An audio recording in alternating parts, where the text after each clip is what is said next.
Glória a Deus.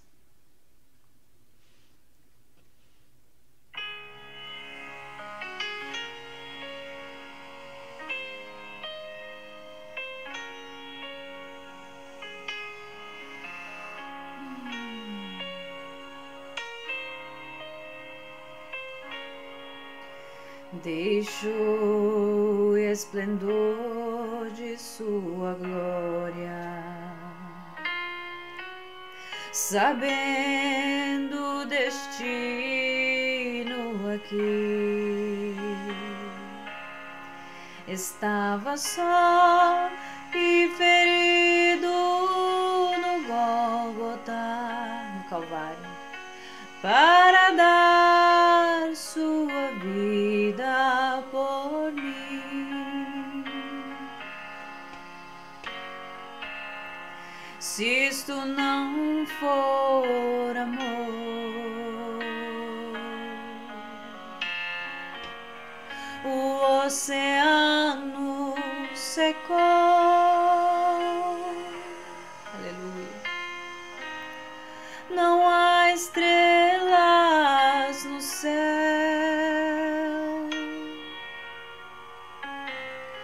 as andorinhas não voam mais. Se isto não for amor,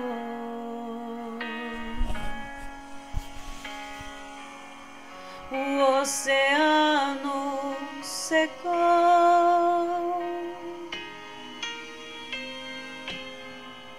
Tudo perde o valor se isso não for amor. Aleluia.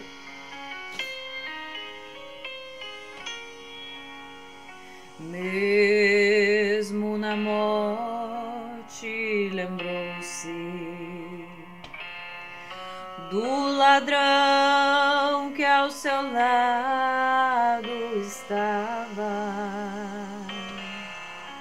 Com amor e ternura falou-lhe: ao paraíso comigo irás.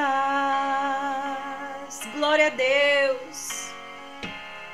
Se isso não for amor, o oceano secou.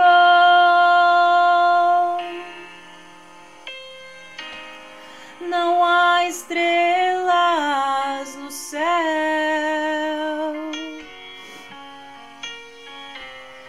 as andorinhas não voam mais. Se isto não for amor,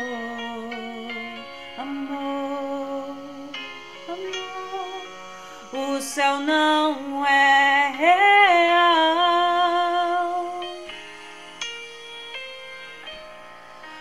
Tudo perde o valor se isto não for amor. Cantem para Deus. Se isso não for amor, o oceano secou. O oceano secou. Não há estrelas no céu, as andorinhas não voam mais. Se isto não for amor, Jesus te ama. O céu não é real. Se isso não for amor, o céu não é real. Tudo perde o valor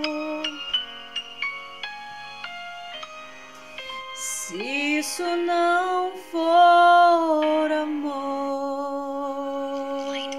Glória a Deus. Essa música é muito linda, né? Louvado seja o nome do Senhor. Glória a Deus. Então, o estudo hoje está no livro de Atos, capítulo 9. Glória a Deus. Ai, essa música é maravilhosa. É bem verdade, né?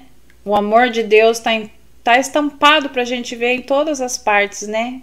Esse mundo que o Senhor fez, não o mundo corrupto, o pecado, mas a natureza, o céu, né? A beleza de tudo que o Senhor fez e a perfeição, os passarinhos, os animais, as cores, né? O azul do céu, as estrelas de noite. Agora mesmo eu tava ali no quarto e eu vi, não sei que tipo de lua que é agora, não sei se é crescente, mas tava assim pela metade, sabe? Bem linda. Ai, olha, mãe, Deus é maravilhoso. Deus é perfeito em tudo que Ele faz. É uma pena que, infelizmente, muitas pessoas procurem as trevas ao invés da luz, né? E dê cabida ao inimigo, mas Deus nos ilumina com a sua luz nessa terra. Por isso que Ele quer que a gente seja luz nas trevas, porque o mundo está coberto de trevas, por causa que esse mundo jaz do maligno, né, do inimigo. O príncipe deste mundo é Satanás, que o Senhor repreenda no nome de Jesus. Mas Deus é Deus que está por cima de tudo e de todos. Ele é soberano, né? Ele quer nos resgatar. Ele enviou seu próprio Filho para que a gente não pereça nesse mundo de trevas, para que a gente, né, não acabe no fogo do inferno junto com Satanás e seus demônios, né, seus anjos caídos. Mas Deus quer que a gente viva com Ele eternamente, que a gente tenha vida e vida em abundância. Amém? Glória a Deus, que a gente seja confiante, perseverante, que as pequenas adversidades do dia a dia, da vida, não nos freie de continuar propagando o amor de Deus, a palavra de Deus, louvando a Deus, porque Deus está à procura de verdadeiros adoradores. O que quer dizer isso? Ah, mas eu não canto bem. Não. Adorar a Deus não é cantar. Adorar a Deus é guardar sua palavra.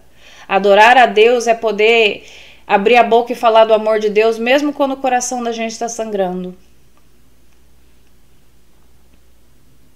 Deus está à procura de verdadeiros adoradores que o adorem em espírito e verdade, porque Deus é espírito. Então Ele está à procura de seres humanos que aceitem a Jesus como seu Salvador e que o adorem em espírito e verdade. Amém? Que louvem a Deus em todas as circunstâncias, que não se esqueça que tudo passa. Todas as coisas passam. Os problemas passam, vêm novos problemas, as pessoas passam, vêm novas pessoas, mas Deus permanece. Deus é sempre fiel na nossa vida, né? Um dia a gente está bem, outro dia a gente não está tão bem, mas Deus continua nos amando. Deus continua nos sustentando. Deus nunca nos abandonou, nunca nos vai abandonar. Então a gente tem que buscar todo dia ser fiel a Ele. Amém? Que passe o que passe, seja um dia bom ou seja um dia não tão bom, a gente louve a Deus porque Ele é digno de louvor. Porque muitas pessoas só louvam a Deus pelas coisas que Ele faz, as coisas maravilhosas, mas quando vem os dias ruins se esquecem de Deus, ou ficam bravos, faz de conta que a culpa é de Deus, mas Deus está dando vida para aquela pessoa, Deus está sustentando aquela pessoa, Deus tem propósitos, sonhos, Deus tem sonhos maravilhosos com a gente. Então, a gente tem que aprender a ser fiel, amar a Deus, saber diferenciar as coisas, pedir a Deus discernimento de espírito, um coração entendido, um coração perdoador, um coração que ama, além das adversidades, porque você imagina se Deus só amasse a gente quando a gente se comportasse bem, né? Mas graças a Deus, eu acho que a coisa mais maravilhosa que Deus nos ensina todos os dias é que Ele ama a gente sempre. Por exemplo, o amor de Deus é real, você entendeu? Não tem amor mais real que o dele. Eu acho que a maior bênção é a gente conhecer o amor de Deus, porque ele é real. Porque a gente não sabe o que é amor de verdade até que a gente conhece a Deus. A gente pensa que sabe. Porque a gente é guiado por emoções. Ah, se eu acho, eu sinto.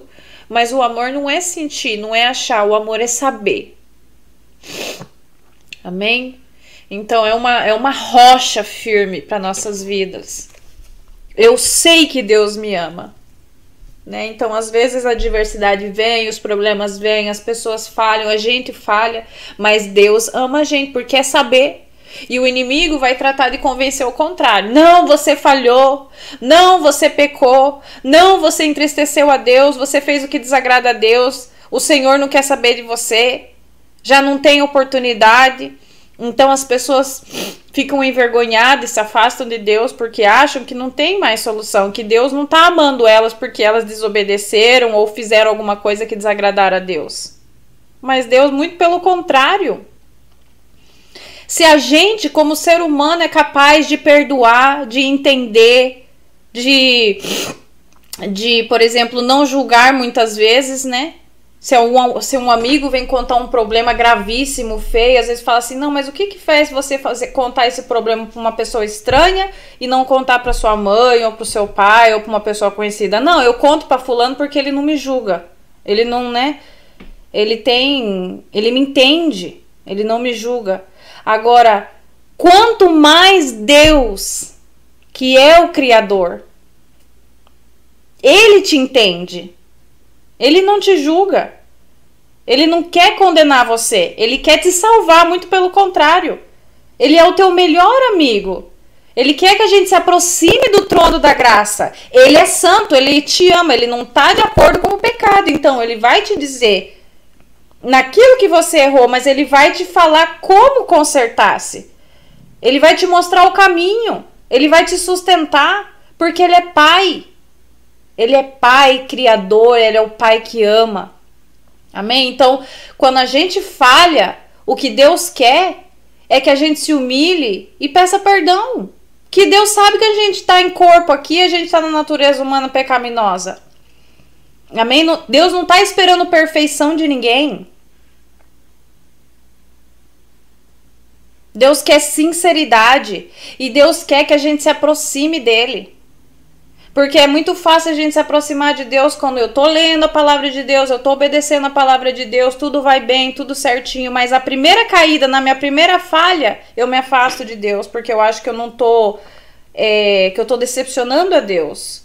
Ou tô em desobediência, ou sou falha todo o tempo, ou tô envergonhada com o Senhor. Porque o Senhor é tão maravilhoso na minha vida, como vai ser que eu sou uma falha? Então as pessoas deixam de buscar Deus, mas não é o que Deus quer. Deus quer que as pessoas continuem a buscar todo dia. Se errou, se arrepende, pede perdão, nós temos advogado. Jesus já sofreu naquela cruz, justamente por isso, para que a gente não fique longe de Deus. Deus quer a gente perto dele. Nos dias bons e nos dias maus. Nos dias de vitória que a gente acerta e nos dias que a gente erra. Amém? Como qualquer pai que ama o seu filho. Amém? Glória a Deus. Então, no capítulo hoje de 9 do capítulo 9 do livro de Atos, vamos começar a ler a palavra no nome do Pai, do Filho e do Espírito Santo. Amém. A conversão de Saulo. Enquanto isso, Saulo ainda respirava ameaças de morte contra os discípulos do Senhor. Dirigindo-se ao sumo sacerdote, pediu-lhe cartas para as sinagogas de Damasco, de maneira que, acaso encontrasse ali homens ou mulheres que pertencessem ao caminho, pudessem levá-los preso para Jerusalém. Ok, vamos por partes, glória a Deus. Então o título é A Conversão de Saulo. A conversão de Saulo. Aí no capítulo 9 ali de Atos, no versículo 1, fala assim: enquanto isso, Saulo ainda respirava ameaças de morte contra os discípulos do Senhor. Né? A gente sabe que Saulo, antes da conversão dele, ele era perseguidor do povo de Deus. Ele perseguia os cristãos para matá-lo. Porque no entendimento dele, daqueles que eram contra o Senhor, o povo de Deus era herege, eles estavam blasfemando contra Deus, né? Eles não acreditavam que Jesus Cristo era o Filho do Senhor. Então eles perseguiam os filhos do Senhor como se eles fossem bruxo, bruxa, herege. Você entende? Glória a Deus. Então, naquele tempo, ele ainda, Saulo, né? Aqui a gente vai ver que ele ainda respirava ameaças de morte contra os discípulos do Senhor. O que quer dizer isso? Ele ainda tinha aquela fúria, ele ainda perseguia, ele estava naquela, né? Na cegueira, nas trevas. Ele não estava ainda servindo ao Senhor, ele não tinha tido encontro com Deus. Amém? Assim, muitas vezes, nós, antes de conhecer Jesus, nós também andávamos nessa cegueira, nas trevas, nós não servíamos ao Senhor. Amém? Só que aqui Paulo era usado de uma maneira muito forte contra o povo do Senhor nas mãos do inimigo. Mas vamos ver, os planos de Deus não podem ser frustrados, glória a Deus. Vamos ver o que vai acontecer. Então, continua dizendo lá, dirigindo-se ao sumo sacerdote, né? Isso é Saulo. Ele foi ao sumo sacerdote, pediu-lhe cartas para as sinagogas de Damasco, de maneira que caso encontrasse ali homens ou mulheres que pertencessem ao caminho, pudesse levá-los presos para Jerusalém. Ou seja, ele foi pedir permissão ao sumo sacerdote que fizesse cartas para que, aonde ele fosse ali em Damasco, se ele encontrasse pessoas que servissem a Cristo, aqui no caso ele se refere, pertencessem ao caminho. Olha que caminho tá com a letra maiúscula. Presta atenção lá, o caminho. Quem é o caminho? Jesus. Jesus. Jesus Cristo é o caminho, ele é a vida e ele é a verdade. Amém? Por isso que aqui esse caminho tá com C maiúsculo, porque se refere a Jesus. Então fala assim, caso encontrasse ali homens ou mulheres que pertencessem ao caminho, ou seja, a mesma coisa de dizer pertencessem a Jesus, pudesse levá-los presos para Jerusalém. Então ele estava caçando cristão para prender, para matar, né? A gente viu há um tempo atrás aqui nos capítulos anteriores que ele presenciou a morte de Estevão, que mataram a pedrada. Você lembra? Estevão, que era um discípulo do Senhor. Amém? Lembro. Ele viu, ele estava conivente com aquilo. Ele estava conivente com aquilo. É inacreditável a transformação que Deus pode fazer na mente de um ser humano. Não só na vida, porque a vida, por exemplo, o comportamento vai refletir aquilo que Deus faz por dentro. Então, muitas vezes, para nós, como seres humanos, se a gente não está em espírito, se a gente não conhece a palavra do Senhor, se a gente está na carne, no mundo, a gente não entende isso. A gente não entende como é que um assassino agora é um predicador. Como é que uma pessoa que foi um criminal hoje é um evangelista, que é cheio de amor no coração. Porque quando Deus transforma, quando a pessoa tem um encontro com Jesus Cristo, tudo que está dentro é transformado, é lavado, é renovado, é feito novo. Por isso que na palavra do Senhor fala, eis que aqui todas as coisas velhas passaram e agora todas as coisas são novas.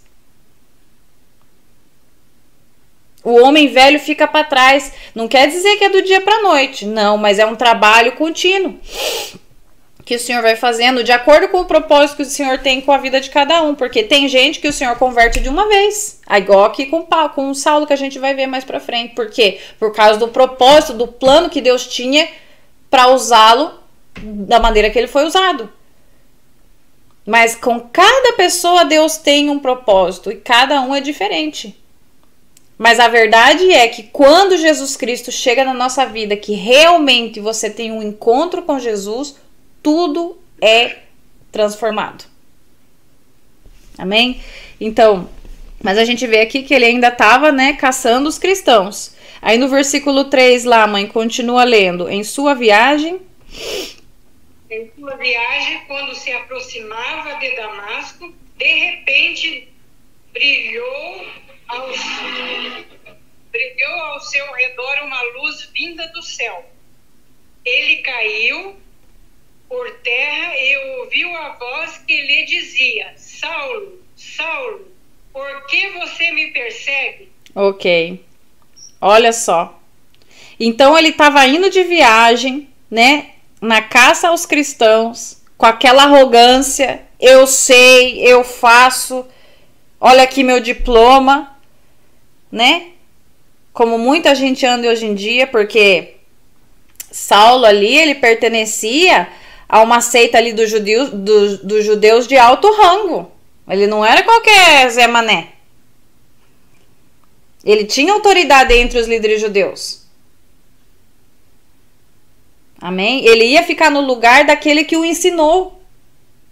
Um dos mestres da lei. Olha para você ver. Então, Saulo não era qualquer pessoa. Assim, na vista do mundo, né? De como as pessoas veem o homem. Essa é a diferença. Deus não vê como o homem vê. Então, o que acontece? Naquela caça ali, ele estava, né? Na sua viagem, quando se aproximava de Damasco, daquela região, de repente brilhou ao seu redor uma luz vinda do céu. O príncipe da luz. Ele caiu por terra. Saulo caiu de joelho por terra. Não sabe se de joelho ou se caiu deitado, mas ele caiu por causa do peso da glória de Deus. Mãe, quando o peso da glória, quando Deus entra no lugar, todo mundo sabe. Não é uma mesma coisa você falar assim, ah, Deus está na casa. Não é falar. Muita gente fala, mas pode ser que não é verdade. Porque o evangelho não é só de palavras. Amém? Para a gente conquistar a presença de Deus, a gente tem que estar com o coração humilhado.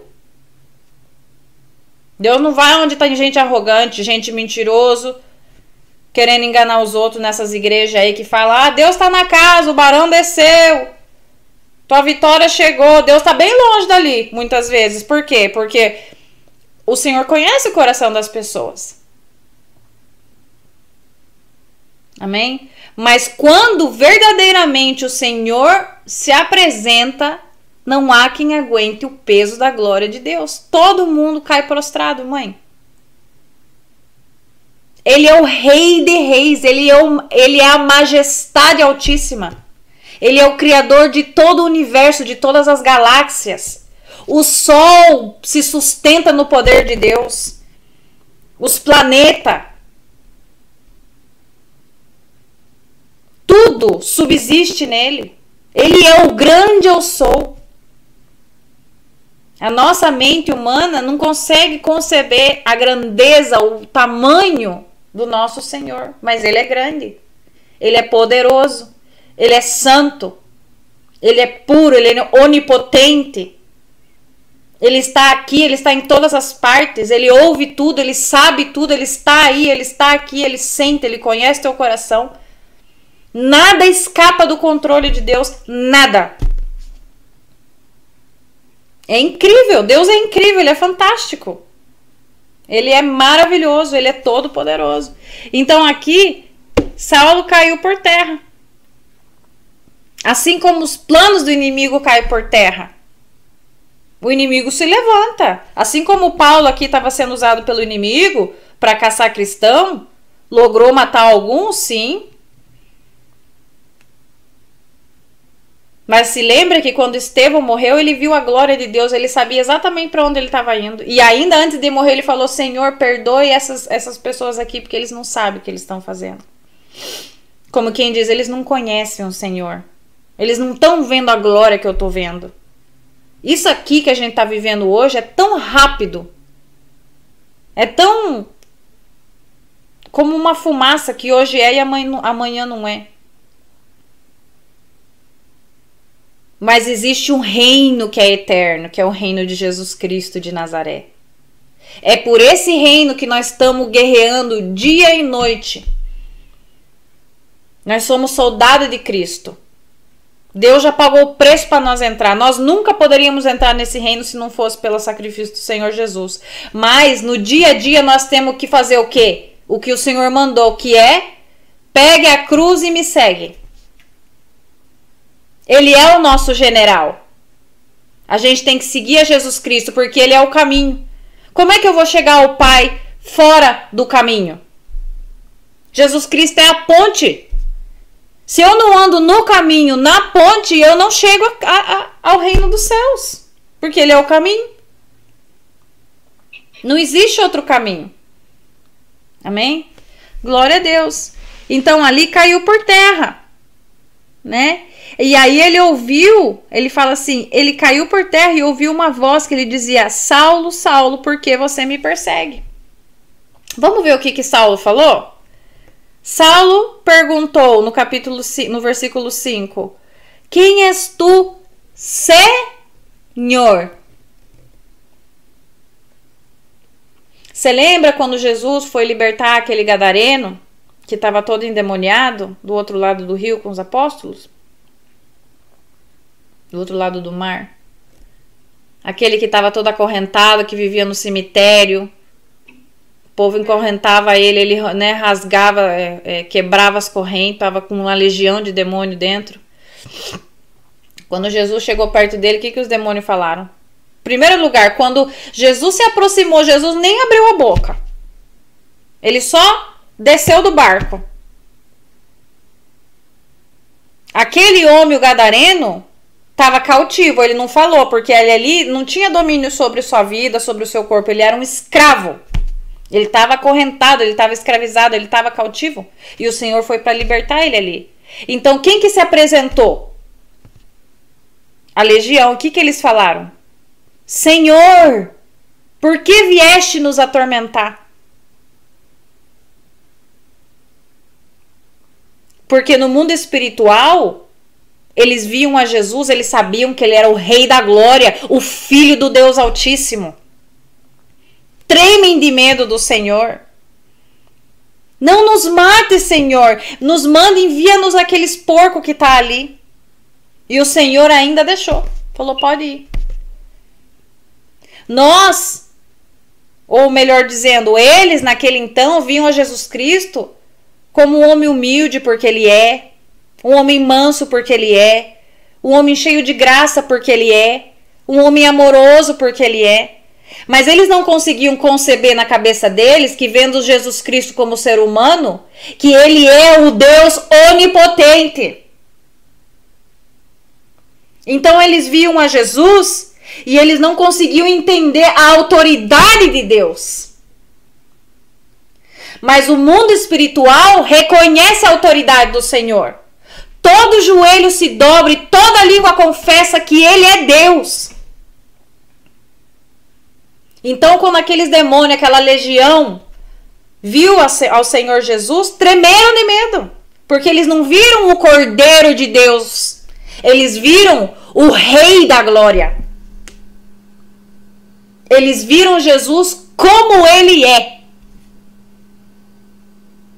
Amém? Por isso que a gente fala assim, quando a gente está sendo perseguido, quando tem um problema, como é que expulsa demônio? Com o nome de Jesus. Claro, você tem que estar em comunhão com Jesus, porque é Jesus quem expulsa. O sangue de Jesus repreenda todo o mal, a gente fala. Por quê? Porque o sangue de Jesus tem poder. Porque o mundo espiritual obedece ao cabeça de todo principado, de toda potestade, de toda autoridade. Deus é a maior. Não há quem suporte o peso do Senhor, da glória de Deus. Amém? Então os demônios tremem de medo. Tremem de medo. Então por isso que um filho de Deus não pode viver amedrontado, encovardado, porque o Senhor falou, eu não te dei espírito de covardia. Eu te dei espírito de ousadia. Seja forte, valente e corajoso. Amém? Ele falou para Elias quando estava com medo da Jezabel, daquela que era a mulher do rei de Israel, como é que ele chamava? Acabe. Que ela queria perseguir o Elias, o profeta de Deus, falou que ia matar ele. Ele se escondeu né? Aquele profeta que falou que ia parar de chover e parou, aquele profeta que fez o holocausto e Deus mandou fogo do céu. Teve uma hora que ele ficou com medo, mas Deus falou para ele: come e bebe, porque longo caminho te resta. Ou seja, eu não te trouxe aqui para você ficar enfiado dentro dessa caverna. Amém? Nós, como soldados de Cristo, estamos aqui na batalha. Infelizmente, estão predicando um evangelho que não é verdade, que não é o evangelho de Cristo, que é o evangelho da felicidade, o evangelho da prosperidade. Deus quer que a gente tenha abundância, tenha alegria, sinta a paz do Senhor. Total que Ele é o príncipe da paz. Quem tem a Deus tem paz. Mas a gente tem que ter a plena consciência de que nós estamos numa batalha. E numa batalha a gente vai sofrer ataques, guerras. A gente tá na guerra. Amém? Quando a gente serve a Cristo, não pensa você que o inimigo vai te mandar um buquê de flores e vai bater palma. Você é um soldado de Cristo. Vão se levantar contra você. Mas nós temos que estar preparados. E como que a gente se prepara? Com a palavra, com a oração, consagração, com jejum. Porque Deus, através da palavra, da consagração e do jejum, da comunhão com Deus, nos dá armas espirituais. Porque essa guerra não se ganha com armas carnais. Não é com revólver, não é com espingarda, não é na gritaria. As armas que Deus nos dá é espiritual. Deus nos dá poder em Cristo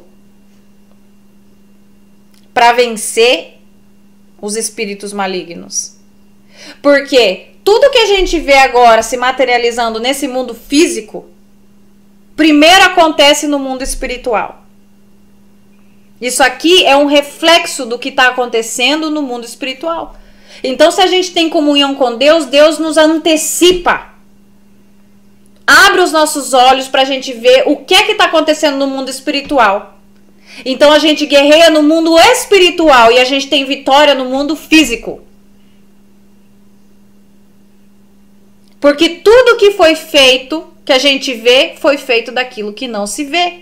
Tudo que acontece no mundo físico, primeiro acontece no mundo espiritual. Então não adianta você querer guerrear com armas humanas no mundo físico, porque já aconteceu no espiritual. Deus te dá armas para que você vença no mundo espiritual antes que aquilo se torne material físico. Por isso que Deus dá sonho, Deus dá visão. Porque aquilo Ele te alerta que está acontecendo, está se formando no mundo espiritual. Mas você guerreia em Cristo Jesus. Você vence com a palavra, você vence com a oração, você vence com Jesus em jejum. Então aquilo é derrotado no mundo espiritual e não se reflete no mundo físico. Você tem vitória no mundo físico, porque você já matou, você já aniquilou aquilo que se levantava contra você, contra a sua casa no mundo espiritual. Por isso o poder da oração. Porque sem oração você não sabe o que está acontecendo no mundo espiritual. É Deus quem te dá essa informação. É Deus quem te revela. Através da oração. Através de um sonho. Através de visões. Mas para isso você precisa de comunhão com Deus. Diária. Porque não pensa não. Satanás se levantou semana passada. Ele vai te dar um mês de folga aí para ver se dá uma relaxada. Fortalece os músculos. Né? Vou me retirar um pouquinho para ver se eu... Né? Quando eu voltar, eu volto mais forte. Não, ele tá vendo, ele tá te bombardeando. É diário. Você venceu hoje, amanhã ele levanta de novo. Toma férias pra você ver. Deixa de orar um dia.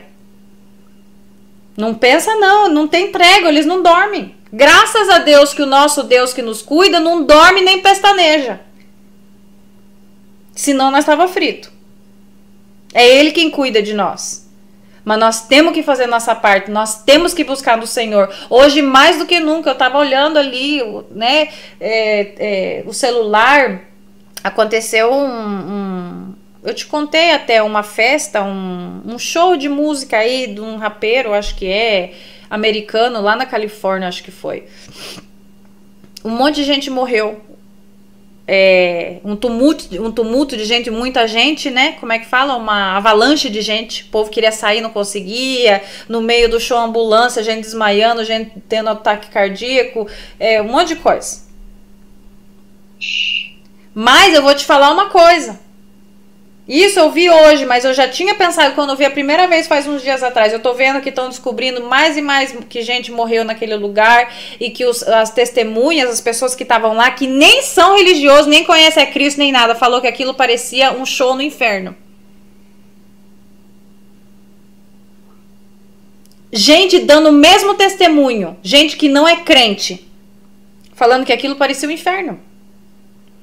Mas sabe de uma coisa? Quando eu vi aquele show, quando eu vi, né, as fotos, os vídeos que eles colocaram, eu lembrei de um sonho que Deus deu pra mim, que eu te contei faz muito tempo atrás, acho que faz 1 ano atrás, que eu via um show muito grande. Todo mundo, eu tava assim na parte de trás, lá em cima, todo mundo tava tipo prostrado, basicamente esperando a vinda de alguém, mas tava de noite, tava escuro, tava tudo apagado, de repente entrava alguém lá e eles adoravam aquilo e ficavam possuídos por demônios. E eu morria de medo daquilo. E quando eu vi aquele show, eu lembrei daquele sonho. E hoje eu tava vendo um vídeo de um rapaz falando que tava cheio, aquele show, a propaganda dos flyers que eles fizeram, a entrada, como eles decoraram, tava cheio de simbologia demoníaca. É o que mais tem hoje. Então, sabe, tá escancarado na cara das pessoas, mas as pessoas não veem, estão dormindo. Por quê? Nem escondem mais.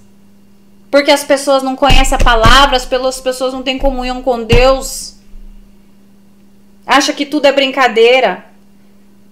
Né? Chega a festa de Halloween aí, as mães vestem as crianças de diabinho, de vampiro, não sei o que, na ignorância, não sabendo que aquilo é um culto ao mesmo inferno.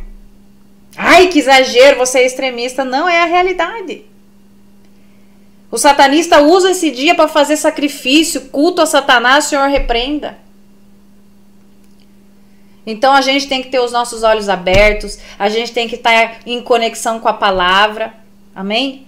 Porque é só Deus para nos livrar todos os dias. É uma batalha, é uma guerra, amém? Então graças a Deus aqui. Então aqui Saulo perguntou: quem és tu, Senhor? Imediatamente ele reconheceu que ele estava diante de Deus. Ele respondeu: eu sou Jesus a quem você persegue. Você imagina? Continua lá lendo no 6, mãe. Levante-se, entre na cidade, alguém dirá o que você deve fazer. Glória a Deus. Glória a Deus. Então ali, vamos deixar até aqui para não ficar tão longo, né? Mas a gente vê que imediatamente, diante da presença do Senhor, aquele que perseguia os cristãos, que os mandava matar, prendia, caiu prostrado. Quando ele se deparou, quando Deus chegou, acabou a palhaçada. E a conversa já era outra. A conversa já mudou. Quem és tu? Senhor. Quem és tu, Senhor? Cadê a arrogância? Agora o negócio mudou. Porque quando você está diante de Deus, a conversa muda. Glória a Deus. Amém? Vamos agradecer ao Senhor por essa palavra. E vamos pedir a Deus que tenha misericórdia de nós, da nossa família, que abra os nossos olhos, que nos dê discernimento, que nos ajude a orar, a perseverar buscando a face do Senhor, nos armando com as armaduras de Cristo, nos revestindo com a armadura de Cristo. Que o Senhor nos ajude no nome de Jesus. Deus eterno, Deus amado, nesta hora nós te agradecemos por estas palavras, Senhor, te agradecemos porque assim como Paulo, o Senhor nos chamou, o Senhor nos encontrou, o Senhor pela tua infinita misericórdia nos arrancou das garras de Satanás, desse mundo, meu Deus, em que andávamos perdidas, Senhor, sem rumo, sem direção, sem propósito, Pai. Senhor, tu nos deu vida eterna, tu nos livrou da condenação e da morte, Pai. Senhor, seja o teu nome glorificado, ajuda-nos a perseverar, Pai, a permanecer, a fortalecer-nos em ti, a subir, Senhor, mais alto perto da tua presença, meu Deus, para que quando venham os ataques, as dificuldades, nós estejamos, Senhor, perto da tua glória, aonde nenhum mal pode resistir, Senhor, a causa da tua presença, todo jugo se apodrece, Pai, todo jugo de opressão apodrece, Pai, porque estamos debaixo das asas do Onipotente, aleluia, Senhor. Olha com favor pela minha casa, pela minha família, Senhor, pelos irmãos que ainda têm os seus familiares que não conheceram a Cristo, por aqueles que conheceram e se desviaram, meu Pai, tem misericórdia, ajuda-nos, Senhor, a chegar, meu Deus, no ponto de chegar, que é Jesus Cristo de Nazaré, que é o nosso caminho, que é o nosso consolo, a nossa esperança. Oh Deus, enche a nossa vida, meu Deus, da tua presença, da paz que excede todo entendimento, da alegria da salvação, meu Deus. Oh Pai, é no nome de Jesus Cristo, Senhor, que eu lhe rogo, cobre-nos com o sangue precioso de Jesus, desde o alto da nossa cabeça à planta dos nossos pés, Senhor, e seja o nome do Senhor Jesus Cristo de Nazaré glorificado nas nossas vidas, nas nossas casas, Senhor, nessa terra como no céu. No nome de Jesus é que nós oramos e agradecemos. Amém e amém.